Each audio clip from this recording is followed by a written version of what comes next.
Sir, ನಿಮಗೊಂದು letter ಇದೆ ಎಂದು ಬೇಕರಿಯಲ್ಲಿ ಮ್ಯಾನೇಜರ್ ಹೇಳಿದಾಗ ಚೇತುಗೆ ನಿಜಕ್ಕೂ ಬಹಳ ಆಶ್ಚರ್ಯ ಉಂಟಾಗಿತ್ತು. ನನಗ್ಯಾರಪ್ಪ ಬೇಕ್ರಿ ಅಡ್ರೆಸ್ಸಿಗೆ ಲೆಟರ್ ಬರೆಯೋರು ಅಂತ. ನಮಸ್ತೆ ಸ್ನೇಹಿತರೆ, ಇಂದು ಕೇಕ್ ಶಾಪ್ ಓನರ್ ಕಥೆಯ ಭಾಗ 3 ಮತ್ತು ಅಂತಿಮ ಭಾಗ. ಬನ್ನಿ ಆಲಿಸೋಣ.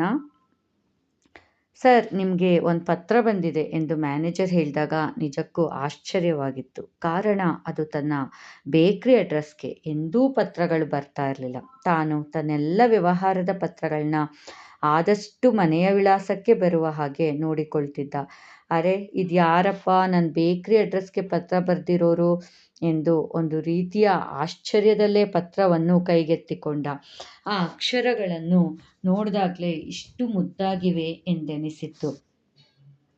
ತನ್ನ ಚೇಂಬರ್ನತ್ತ ನಡೆದು ಅಲ್ಲಿ ಬಾಗಿಲನ್ನು ಹಾಕಿಕೊಂಡು ನಿಧಾನವಾಗಿ ಎನ್ವಲಪ್ ಒಳಗಿಂದ ಆ ಬಿಳಿಯ ಪತ್ರವನ್ನು ಹೊರಗೆಳೆದ. ನೀಲಿಯ ಮುದ್ದಾದ ಅಕ್ಷರಗಳು ಒಂದೊಂದು ಸಾಲನ್ನೂ ಓದುತ್ತಾ ಕೊನೆಯ ಸಾಲು ಬರುವಷ್ಟರಲ್ಲಿ ಇಂತಿ ನಿಮ್ಮ ಶೈಲ ಓದ್ತಾ ಇದ್ದ ಹಾಗೆ ಕಣ್ಣಿಂದ ಧಾರಾಕಾರವಾಗಿ ನೀರು ಸುರಿಯತೊಡಗಿತ್ತು. ಮನಸ್ಸು ಒಂದು ರೀತಿಯ ನೋವನ್ನ ಅನುಭವಿಸ್ತಾ ಇತ್ತು.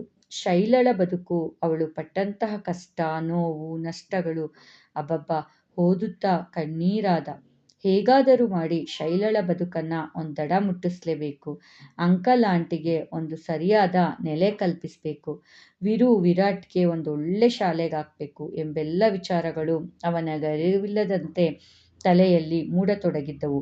ಆದರೆ ತಾನು ಮಾಡೋ ಉಪಕಾರನ ಸ್ವೀಕರಿಸೋಕೆ ಶೈಲಾ ಒಪ್ತಾಳಾ? ಅಂಕಲ್ ಆಂಟಿ ಒಪ್ತಾರಾ? ಅದೆಷ್ಟು ವೈಭವೋಪೇತವಾಗಿ ಬದುಕಿದ್ದಂತಹ ಮನಸ್ಸಿನವರು. ಇಂದು ಅದು ತಮ್ಮ ಮನೆಯಲ್ಲಿ ಮನೆ ಕೆಲಸದವಳಾಗಿದ್ದಂತಹ ಲಕ್ಷ್ಮಿಯ ಮಗನ ಕೈಯಿಂದ ಉಪಕಾರನ ತೆಗೆದುಕೊಳ್ಳಲು ಅವ್ರ ಮನಸ್ಸು ಒಪ್ಪುತ್ತಾ? ಅಥವಾ ನಮ್ಮ ಸ್ಥಿತಿಯನ್ನ ಗೇಲಿ ಮಾಡಲೆಂದೇ ನೀನು ಉಪಕಾರ ಮಾಡಕ್ ಬಂದಿದ್ಯಾ ಎಂದು ಅಣಕಿಸ್ಬೋದಲ್ವೇ? ಕೋಪಗೊಳ್ಳಬಹುದಲ್ಲವೇ? ಹೀಗೆ ವಿಧವಾಗಿ ಅವನಲ್ಲಿ ಆಲೋಚನೆಗಳ ಒಂದು ಸರಮಾಲೆಯೇ ಹೊರಟಿತ್ತು. ಅಷ್ಟರಲ್ಲಿ ಯಾರೋ ಬಾಗ್ಲು ಪಡೆದಂತಾಗಿ ಮತ್ತೆ ಪತ್ರವನ್ನ ಸುರಕ್ಷಿತವಾಗಿಟ್ಕೊಂಡು ಈಚೆ ಬಂದನು. ಶೈಲಾ ಪತ್ರವನ್ನೇನೋ ಬರೆದ್ಬಿಟ್ಟ ನಂತರ ಮನಸ್ಸು ಹಗುರವಾಗಿತ್ತು. ತನ್ನ ಬಾಲ್ಯದ ಒಬ್ಬ ಆತ್ಮೀಯ ವ್ಯಕ್ತಿ, ಆತ್ಮೀಯ, ಮನಸ್ಸು ಕೆಣಕಿತ್ತು. ನಿಜ, ಆತ ನನ್ಗೆಂದೂ ಆತ್ಮೀಯನೇ ಇರಲಿಲ್ಲ. ಅವನು ಮುಂದೆ ಬಂದಷ್ಟು ತಾನು ಅವನನ್ನ ಕೀಳಾಗಿ ಕಾಣ್ತಾ ದೂರ ಸರಿಸ್ತಿದ್ದೆ. ಆದ್ರಿಂದ ಅದೇ ವ್ಯಕ್ತಿಯ ಮುಂದೆ ಕುಬ್ಜಳಾಗಿ ನಿಂತಿದ್ದೇನೆ. ಇಷ್ಟೊತ್ತಿಗಾಗಲೇ ಪತ್ರ ತಲುಪಿರ್ಬೇಕು. ಚೇತು ಏನ್ ಅಂದ್ಕೊಂಡಿರ್ಬೋದು ನನ್ನ ಬಗ್ಗೆ? ನನ್ನ ನೋವೆಲ್ಲ ಓದಿ ಅವನಿಗೆ ನನ್ನ ಮೇಲೆ ಮಮಕಾರ ಬರುತ್ತೋ ಅಥವಾ ಸಿಟ್ಟು ಬರುತ್ತಾ ಅಥವಾ ಅಣಕಾಡ್ತಾನ ಎಂದು ತನ್ನದೇ ದಾಟಿಯಲ್ಲಿ ಶೈಲಾ ಆಲೋಚಿಸ್ತಾ ಇದ್ಲು. ಅಷ್ಟರಲ್ಲಿ ವೀರು ಅಮ್ಮ ಅಮ್ಮ ಎಂದು ಬಟ್ಟೆ ಎಳೆದಾಗ ವಾಸ್ತವಕ್ಕೆ ಬಂದವಳೆ ವೀರುವನ್ನು ಎತ್ತಿಕೊಂಡು ಅಡುಗೆ ಮನೆಯತ್ತ ನಡೆದಳು. ಇಷ್ಟೆಲ್ಲ ನಡೆದಿದ್ರು ಒಮ್ಮೆ ಕೂಡ ಶೈಲಾ ಮನೆಯಲ್ಲಿ ಅಪ್ಪ ಅಮ್ಮನ ಬಳಿ ಚೇತು ಬಗ್ಗೆ ಹೇಳೇ ಇರಲಿಲ್ಲ. ಒಂದು ದಿನ ಮಧ್ಯಾಹ್ನ ಎಲ್ಲರೂ ಮನೆಯಲ್ಲಿದ್ರು. ಯಾಕೋ ತಲೆನೋವು ಅಂತ ಶೈಲಾ ಹಾಗೆ ರೂಮಲ್ಲಿ ಮಲಗಿದ್ಲು. ವೀರು ಮಾತ್ರ ಶಾಲೆಗೆ ಹೋಗಿದ್ದ. ಹೊರಗಡೆ ಬಾಗ್ಲು ತಟ್ಟಿದ ಶಬ್ದವಾಗಿತ್ತು. ಬಹುಶಃ ಅಮ್ಮನೇ ತೆಗೆದ್ರು ಅನ್ಸುತ್ತೆ. ಯಾರಪ್ಪ? ಯಾರು ನೀನು? ಯಾರು ಬೇಕಾಗಿತ್ತು ಎಂದು ಕೇಳುವ ಧ್ವನಿ ಶೈಲಳಿಗೆ ಕೇಳಿಸಿತು. ಅಷ್ಟರಲ್ಲಿ ಅಮ್ಮ, ನಾನು ಚೇತನ್, ಗುರ್ತು ಸಿಗ್ಲಿಲ್ವೇ ಎಂಬ ಚೇತುವಿನ ಧ್ವನಿ ಕಿವಿಗೆ ಬೀಳ್ತಿದ್ದಾಗೆ ಮಲಗಿದ್ದವಳು ದಡಬಡಿಸಿ ಎದ್ದವಳೆ ಹೊರಗೋಡಿ ಬಂದಳು. ಬಾಗಿಲುದ್ದಕ್ಕೂ ಚೇತನ್ ನಿಂತಿದ್ದಾರೆ. ತಮ್ಮ ಮನೆಯ ವಿಳಾಸ ಇವನಿಗೆ ಹೇಗೆ ಸಿಕ್ಕಿತು? ತಾನು ಪತ್ರದಲ್ಲಿ ಕೂಡ ವಿಳಾಸವನ್ನ ಬರ್ತಿರ್ಲಿಲ್ಲ ಎಂಬ ಗೊಂದಲಕ್ಕೊಳಗಾದಳು ಶೈಲಾ. ಆಗ ಚೇತನ್ ನಗುತ್ತಾ ಶೈಲಳತ್ತ ತಿರುಗಿ, ಯಾಕೆ ಮೇಡಮ್, ನಮ್ಮ ಬಗ್ಗೆ ಅಪ್ಪ ಅಮ್ಮನಿಗೆ ಹೇಳಿಲ್ವಾ ಎಂದಾಗ ಶೈಲಾ ಒಂದು ರೀತಿಯ ಗೊಂದಲದಲ್ಲೇ ಅಮ್ಮನತ್ತ ನೋಡಿದಳು. ಅಷ್ಟರಲ್ಲಿ ಒಳಗಿದ್ದ ಆಕೆ ಅಪ್ಪ ಕೂಡ ಹೊರಗಡೆ ಬಂದರು. ಚೇತು ತಾನೇ ಒಳಗೆ ಬಂದು ಅಂಕಲ್ ಎಂದು ಅವರ ಕಾಲಿಗೆ ನಮಸ್ಕರಿಸಿದ. ಈಗ ಅಪ್ಪ ಅಮ್ಮ ಇಬ್ಬರು ಅಯೋಮಯರಾಗಿ ಚೇತುವಿನತ್ತ ಮತ್ತು ಶೈಲಳತ್ತ ನೋಡ್ತಾ ಇದ್ರೆ ಚೇತು ನಗ್ತಾ ನಿಂತಿದ್ದ. ಶೈಲಾ ನಿಧಾನವಾಗಿ, ಅಮ್ಮ, ಇವ್ರು ಚೇತನ್ ನಮ್ಮ ಮನೇಲಿ ಕೆಲಸ ಮಾಡ್ತಿದ್ದ ಲಕ್ಷ್ಮಿ ಆಂಟಿ ಇದ್ರಲ್ಲಮ್ಮ, ಅವ್ರ ಮಗ ಎಂದಾಗ ಅಪ್ಪ ಅಮ್ಮ ಇಬ್ಬರು ಹಾಗೆ ಕುಸಿತುಕೊಳ್ತಿದ್ರು. ತಕ್ಷಣ ಶೈಲಾ ಅವರ ಬಳಿ ನಡೆದಳು. ಚೇತು ಸಹ ಅವರ ಬಳಿ ಬಂದ. ಈಗ ಸಾವರಿಸ್ಕೊಳ್ತಾ, ನಮ್ಮ ಚೇತುನಾ? ಅಪ್ಪ, ಇಷ್ಟು ದೊಡ್ಡ ವ್ಯಕ್ತಿ ಆಗ್ಬಿಟ್ಟಿದೀಯ ಪುಟ. ಲಕ್ಷ್ಮಿ ಹೇಗಿದ್ದಾಳೆ ಅಂತ ಶೈಲಾ ತಾಯಿ ಬಾಯಿ ತುಂಬ ಮಾತಾಡಿದ್ರು. ಆಗ ಚೇತು ಕುಳಿತುಕೊಳ್ತಾ, ಇಲ್ಲ ಅಮ್ಮ ಹೋಗ್ಬಿಟ್ರು. 3 ವರ್ಷ ಆಯಿತು. 3 ವರ್ಷದ ಹಿಂದೆ ನಾನು ಸಣ್ಣದಾಗಿ ಬೇಕ್ರಿ ಸ್ಟಾರ್ಟ್ ಮಾಡಿದೆ ಎಂದಾಗ ಶೈಲಾ, ಸಣ್ಣದಲ್ಲಮ್ಮ, ಈಗ ಚೇತು ಮೊದಲಿನ ಚೇತು ಅಲ್ಲ, ಈಗ ಚೇತು ಸಾವ್ಕಾರ್ ಗೊತ್ತಾ ಎಂದಾಗ ಅಪ್ಪ ಅಮ್ಮ ಇಬ್ಬರ ಕಂಗಳು ಮಿಂಚಿತ್ತು.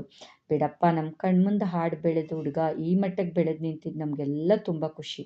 ಆದರೆ ನಮ್ಮ ಮಗಳು ಶೈಲೂನ ನೀನು ಕ್ಷಮಿಸ್ತೀಯ ತಾನೇ ಎಂದು ಕಣ್ಣೀರಾದಾಗ ಚೇತು, ಅಯ್ಯೋ ಬಿಡಿಯಮ್ಮ, ಎಲ್ಲ ಒಂದು ಚಿಕ್ಕ ವಯಸ್ಸಿನಲ್ಲಿ ನಡೆದ ಘಟನೆ ಅಷ್ಟೇ. ಪಾಪ ಶೈಲಳಿಗೆ ಕೂಡ ಎಷ್ಟು ವಯಸ್ಸಿತ್ತು ಏನೋ, ಅರಿಯದೆ ಹೇಳಿರ್ತಾಳೆ, ಅದನ್ನೆಲ್ಲ ನಾನು ಯಾವತ್ತೋ ಮರ್ತಾಯಿತು, ನೀವು ಅದು ಚಿಂತೆ ಬಿಡಿ ಎಂದಾಗ ಅವರಿಬ್ಬರಿಗೂ ನಿಜಕ್ಕೂ ಆಶ್ಚರ್ಯವಾಗಿತ್ತು. ಎಷ್ಟು ಒಳ್ಳೆಯ ವಿನಯವಂತ ಹುಡುಗ, ಆದರೆ ಅಂದು ತಮ್ಮ ಶೈಲಾ ಎಷ್ಟು ಕೀಳಾಗಿ ಹುಡುಗನ ನಡೆಸ್ಕೊಂಡಿದ್ಲು ಎಂದು ನೆನೆದು ಮತ್ತೊಮ್ಮೆ ಮುಜುಗರಕ್ಕೊಳಗಾದರು. ಮತ್ತೆ ಶೈಲಾ, ನೀನು ಯಾವಾಗ ಭೇಟಿಯಾದೆ ನಮ್ಗೆ ಹೇಳಲೇ ಇಲ್ಲ ಎಂದಾಗ ಶೈಲಾ ನಡೆದದ್ದೆಲ್ಲವನ್ನು ವಿವರವಾಗಿ ತಿಳಿಸಿದಳು. ಅವರಿಬ್ಬರು ಬಹಳ ಸಂತೋಷಪಟ್ಟರು. ಚೇತುವಿನ ಬೆಳವಣಿಗೆಯನ್ನು ಕಂಡು ಶೈಲಾ ಒಳಗಡೆ ಹೋಗಿ ಅವನಿಗೆ ಅಂತ ಇದ್ದ ಸ್ವಲ್ಪ ಹಾಲಿನಲ್ಲೇ ಬಿಸಿ ಮಾಡಿಕೊಂಡು ಸಕ್ಕರೆ ಹಾಕಿ ತಂದುಕೊಟ್ಟಾಗ ಚೇತುವಿಗೆ ಸುತ್ತಲೂ ಕಣ್ಣಾಡಿಸ್ತಾ ಮನೆ ಪರಿಸ್ಥಿತಿ ಅರ್ಥವಾಗಿತ್ತು. ಇಡೀ ಮನೆ ಖಾಲಿ ಖಾಲಿ, ಪುಟ್ಟ ಮನೆ, ಒಂದೇ ಒಂದು ಕೋಣೆ, ಕಣ್ಣಲ್ಲೇ ಇಡೀ ಮನೆಯ ಪರಿಸ್ಥಿತಿ ಅವನರಿವಿಗೆ ಬಂದಿತ್ತು. ಏನೊಂದು ಮಾತನಾಡದೆ ಇನ್ನೊಮ್ಮೆ ಬರ್ತೀನಿ ಅಂತ ಹೇಳಿ ತಾನು ವಿರಾಟ್ಗಾಗಿ ತಂದಿದ್ದಂತಹ ಬಿಸ್ಕೆಟ್ಸು, ಬ್ರೆಡ್ಡು, ಕೇಕು ಮತ್ತು ಆಂಟಿ ಅಂಕಲ್ಗೆ ತಂದಿದ್ದಂತಹ ಹಣ್ಣು ಎಲ್ಲವನ್ನು ಅಲ್ಲೇ ಇಟ್ಟಂತಹ ಒಂದು ಚೇರಿನ ಮೇಲೆ ಇಟ್ಟು ಬಾ ಹೇಳಿ ಹೊರಟಿದ್ದ. ಶೈಲಾ ಮತ್ತು ಆಂಟಿ ಅಂಕಲ್ ಎಲ್ಲ ಹಾಗೆ ಸ್ತಬ್ಧವಾಗಿ ಅವನು ಹೋದತ್ತ ನೋಡ್ತಾ ನಿಂತಿದ್ರು. ನಂತರ ಶೈಲಾ ತಾಯಿ ಮೊದಲು ಮಾತಿಗಿಟ್ರು, ಇಷ್ಟು ಒಳ್ಳೆಯ ಸಭ್ಯ ಮತ್ತು ವಿನಯವಂತ ಹುಡುಗ, ಅಪ್ಪ ಎಷ್ಟು ಚೆನ್ನಾಗಿ ಬೆಳೆದಿದ್ದಾನೆ, ಖುಷಿಯಾಗುತ್ತಲ್ವೇನ್ರಿ ಎಂದಾಗ ಶೈಲು ತಂದೆ ಕೂಡ ಹೂಂಗುಟ್ಟಿದರು. ಶೈಲಾ ಏನು ಮಾತಾಡದೆ ತನ್ನ ರೂಮಿನತ್ತ ನಡೆದಳು. ಅವಳ ಮನಸ್ಸಲ್ಲಿ ಒಂದು ರೀತಿಯ ಆಲೋಚನೆಗಳು ತಕದಿಮಿತ ಮಾಡ್ತಾ ಇದ್ವು. ಚೇತು ಹೇಗೆ ಕಂಡಿಡ್ದ ನನ್ನ ಮನೆ, ನನ್ನ ಪರಿಸ್ಥಿತಿ ನೋಡಿ ಏನನ್ಕೊಂಡ್ನೋ, ನನ್ನ ವಿಳಾಸ ಹುಡುಕಿ ಬಂದೇ ಬಿಟ್ನಲ್ಲ, ಛೇ, ನಮ್ಮ ಮನೆ ಯಾವುದು ರೀತಿಲೂ ಅವನಿಗೆ ಸಮವಿರಲಿಲ್ಲ ಎಂದು ನೊಂದುಕೊಂಡಳು. ಚೇತು ಬಂದು ಹೋದ ವಾರಗಳ ನಂತರ ಒಂದು ದಿನ ಇದ್ದಕ್ಕಿದ್ದಂತೆ ಒಂದು ದೊಡ್ಡ ಕಾರು ಅವರ ಮನೆ ಮುಂದೆ ಬಂದು ನಿಂತಿತ್ತು. ಅದರಿಂದ ಚೇತು ಸಂಸಾರ ಸಮೇತನಾಗಿ ಇವರ ಮನೆಯತ್ತ ನಡೆದು ಬಂದಿದ್ದನು. ಚೇತುವಿನ ಪತ್ನಿ ನಿಜಕ್ಕೂ ಸುಗುಣಶೀಲೆ ಮತ್ತು ಸುಂದರಿ, ಒಬ್ಬ ಮುದ್ದಾದ ಮಗಳು. ಬಹಳ ಖುಷಿಯಾಯಿತು ಶೈಲಳಿಗೆ ಅವರ ಸುಂದರವಾದ ಕುಟುಂಬವನ್ನು ನೋಡ್ತಾ. ಆಗ ಚೇತುವಿನ ಹೆಂಡತಿನೇ ಮುಂದಾಗಿ, ನೀವೆಲ್ಲ ನಮ್ಮ ಮನೆಗೆ ಬರಬೇಕು, ಒಂದು ಪುಟ್ಟ ಮನೆ ಇದೆ, ಮತ್ತು ನಾನು ನಿಮ್ಗೊಂದು ಪತ್ರ ಕೊಡ್ತೀನಿ, ಅದನ್ನು ನೀವು ಈಗಲೇ ತೆಗೆದು ನೋಡಬೇಕು ಅಂತ ಹೇಳುತ್ತಾ ಶೈಲಳ ಕೈಗೆ ಒಂದು ಪತ್ರವನ್ನು ಕೊಟ್ಟಳು. ಕಣ್ಣಲ್ಲೇ ಚೇತುವನ್ನು ಪ್ರಶ್ನಿಸಿದಾಗ ಅವನ ನಗೆ ಮಾತ್ರ ಉತ್ತರವಾಗಿತ್ತು. ನಿಧಾನವಾಗಿ ಎನ್ವಲಪ್ ಒಳಗಿನ ಪತ್ರವನ್ನು ಬಿಡಿಸಿದಾಗ ಆಕೆಯ ಕಣ್ಣನ್ನೇ ನಂಬುವುದಕ್ಕೆ ಆಗಲಿಲ್ಲ. ಕಾರಣ, ಅದರಲ್ಲಿ ಚೇತುವಿನ ಬೇಕರಿಯಲ್ಲಿ ಒಂದು ಮೇಲ್ವಿಚಾರಣೆಯ ಕೆಲಸವನ್ನು ಕೊಟ್ಟಿದ್ರು. ತಿಂಗಳಿಗೆ ಒಂದು ದೊಡ್ಡ ಸಂಬಳವನ್ನು ಸಹ ನೀಡ್ತಾ ಇದ್ರು. ಜೊತೆಗೆ ಇರಲಿಕ್ಕೆ ಒಂದು ಪುಟ್ಟ ಮನೆಯನ್ನು ಸಹ ನೀಡಿದ್ರು.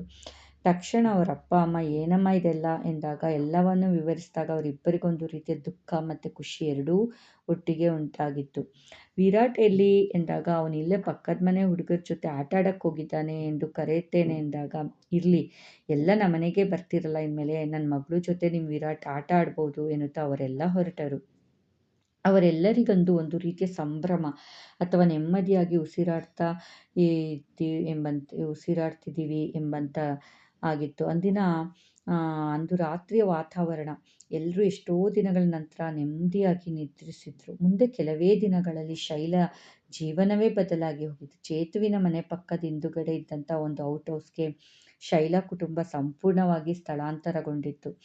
ಇತ್ತ ಶೈಲಳು ಪ್ರತಿದಿನ ಚೇತುವಿನ ಕಾರಿನಲ್ಲೇ ಅವನ ಜೊತೆಗೆ ಬೇಕ್ರಿಗೆ ಹೋಗ್ತಿದ್ಲು. ಅವನಿಗೆ ಬೇರೆ ಕೆಲಸ ಇದ್ರೂ ಸಹ ನೀನು ನಡ್ಕೊಂಡು ಹೋಗ್ಬಾರ್ದು ಅಥವಾ ಆಟೋದಲ್ಲಿ ಹೋಗಬಾರ್ದು ಅಂತೇಳಿ ಚೇತುವಿನ ಪತ್ನಿ ಅವಳನ್ನು ಕಾರಿನಲ್ಲೇ ಬೇಕ್ರಿ ಕಳಿಸ್ತಾ ಇದ್ಲು. ವಿರುನನ್ನು ಚೇತುವಿನ ಮಗಳು ಹೋಗ್ತಿದ್ದ ಒಂದು ಪ್ರತಿಷ್ಠಿತ ಶಾಲೆಯಲ್ಲಿಯೇ ಸೇರಿಸಿದ್ರು. ನಿಜಕ್ಕೂ ಜೀವನ ಒಂದು ರೀತಿಯಲ್ಲಿ ಹಳಿ ತಪ್ಪಿದ್ದಿದ್ದು ಮತ್ತೊಮ್ಮೆ ಹಳಿಗೆ ಬಂದಿದೆಯೇನೋ ಎಂಬಂತಾಗಿತ್ತು. ಇದಕ್ಕೆಲ್ಲ ಕಾರಣನಾಗಿದ್ದ ಚೇತು ಈಗ ಅವರ ಮನೆಯ ಗೋಡೆಯಲ್ಲಿ ಅಕ್ಷರಶಃ ದೇವರಂತೆ ವಿರಾಜಮಾನನಾಗಿದ್ದ. ಪ್ರತಿನಿತ್ಯವೂ ದೇವರಿಗೆ ನಮಸ್ಕಾರ ಹಾಕ್ತಿದ್ರೋ ಇಲ್ವೋ, ಚೇತುವಿನ ಫೋಟೋ ಮುಂದೆ ನಿಂತು ಪ್ರಾರ್ಥನೆ ಮಾಡ್ತಾ ಅವನ ಕುಟುಂಬ ಎಲ್ಲ ಹೀಗೆ 100 ಕಾಲ ಸುಖವಾಗಿ ಸಮೃದ್ಧಿಯಾಗಿ ಬದುಕಿ ಬಾಳಲಿ ಎಂದು ಪ್ರಾರ್ಥನೆ ಮಾಡಿ ನಂತರ ಮುಂದಿನ ಕಾರ್ಯವನ್ನು ಮಾಡ್ತಾ ಇದ್ರು. ನೋಡಿದ್ರ ಸ್ನೇಹಿತರೆ, ಇಲ್ಲಿ ಕೇಕ್ ಶಾಪ್ ಓನರ್ ಆದಿದ್ದು ಒಬ್ಬ ಸಣ್ಣ ಹುಡುಗ ಒಂದು ಪುಟ್ಟ ಬರ್ತಡೇಲಿ ಆದಂಥ ದುರ್ಘಟನೆ ಪುಟ್ಟ ಮನಸ್ಸಿನಲ್ಲಿ ಬಲವಾಗಿ ನಿಂತು ಆ ಅವಮಾನವನ್ನು ಮೀರಿ ಅದೇ ಕೇಕನ್ನೇ ಮಾರುವಂತಹ ಕೇಕ್ ಶಾಪ್ ಓನರ್ ಆಗಿ ಬೆಳೆದು ನಿಂತ ಪರಿ ನಿಜಕ್ಕೂ ಅದ್ಭುತ. ಮತ್ತು ಇದೇ ಛಲ ಇರಬೇಕು ಪ್ರತಿಯೊಬ್ಬ ಮನುಷ್ಯರಲ್ಲೂ ಅಂತ ಹೇಳಲಿಕ್ಕೆ ಇಚ್ಛೆಪಡ್ತೀನಿ. ಏನಂತೀರಾ? ದಯವಿಟ್ಟು ಕಥೆಯನ್ನು ಆಲಿಸಿ ನಿಮ್ಮ ಅಭಿಪ್ರಾಯಗಳನ್ನ ತಿಳಿಸಿ. ನಾನು ಅನಿತಾ. ನಮಸ್ತೆ.